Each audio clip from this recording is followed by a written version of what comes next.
According to this article in the Washington Post magazine, in 1994, the Air Force Research Laboratory carried out experiments where scientists used technology to transmit phrases into the heads of human subjects. How?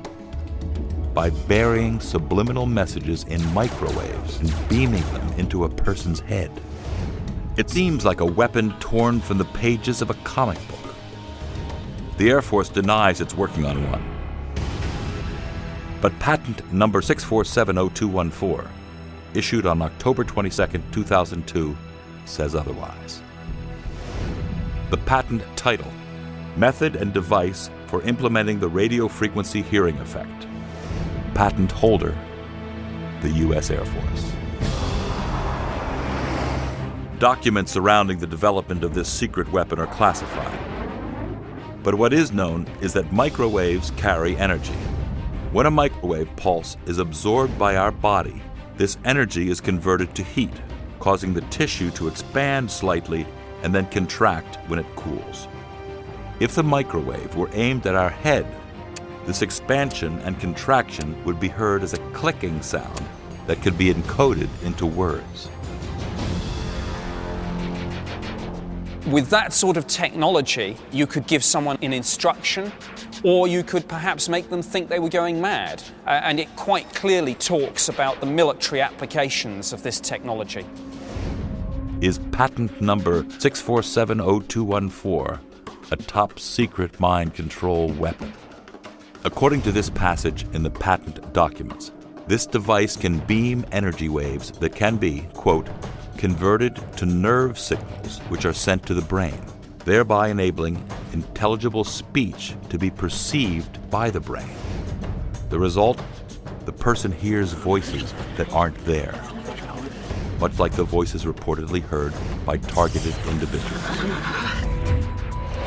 If this mind control weapon exists, could this technology be deployed on a mass scale?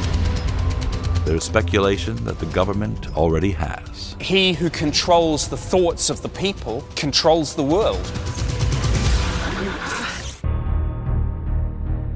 Historically speaking, warfare has been about territory. The future may be the battle for the mind.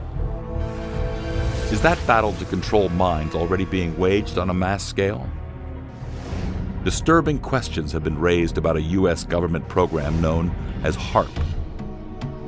HAARP is the High Frequency Active Auroral Research Project. It was developed initially by the Navy and Air Force back in the 1980s. But essentially it was to modify or alter the ionosphere, a layer that begins about 30 miles above the Earth's surface.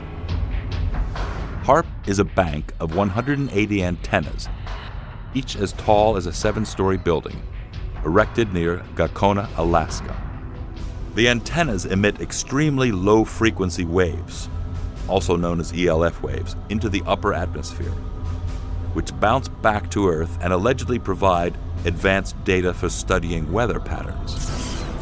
Researchers like Nick Begich and even some scientists speculate HAARP is being used as a weapon against our enemies to create severe storms, hurricanes, even earthquakes, all part of a covert weather warfare program. But HAARP has also been linked to mind control. There are many people who believe that systems such as HAARP, which the US government says is about researching the ionosphere and the effects that it has on communication systems. But a lot of people don't believe that. They think that's a cover story, and they think that what this is really all about is behavior modification and mind control. You would have a signal that would hit the ionosphere, begin to pulse the energy into the ionosphere, and the ionosphere, this layer, would begin to pulse back. So it changes it from a direct current to an alternating current, sending back to the Earth in the ELF range, extremely low frequency range of 1 to 20 hertz. Those same frequencies, 1 to 20 hertz, happen to correlate with predominant brain frequencies in human beings. There is scientific data to back up claims that ELF waves can affect human behavior. During the 1960s and 1970s, Dr. Andrija Puharic studied the impact ELF waves have on the brain. What he discovered was shocking. Dr. Puharic found that a 6.6 Hz ELF wave could cause depression. A 7.83 Hz ELF wave made a person feel good, producing an altered state. And a 10.80 Hz ELF wave could trigger riotous behavior.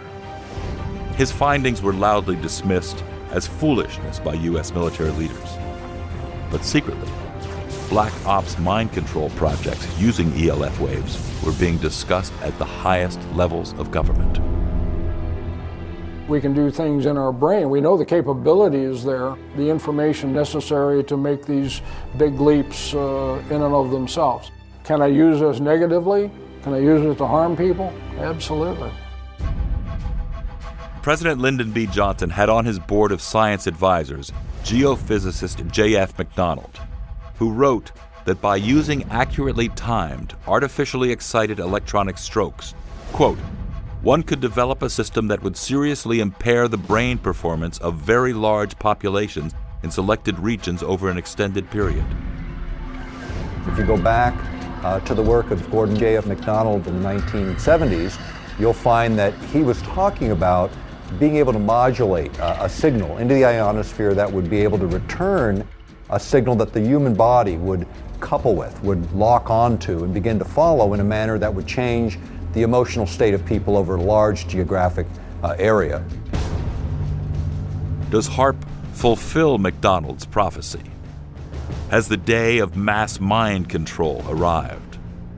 For those people that believe HAARP is about mind control, the implications are immense. This isn't just about influencing the behavior of one or two individuals.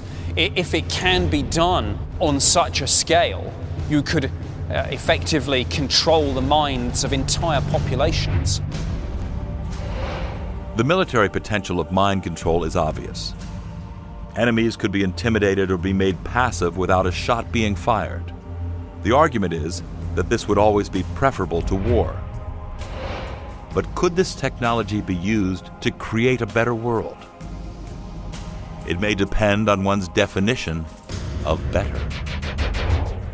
Imagine controlling people's behavior so that you could stop them being aggressive. There's a sort of utopian vision, perhaps, of world peace.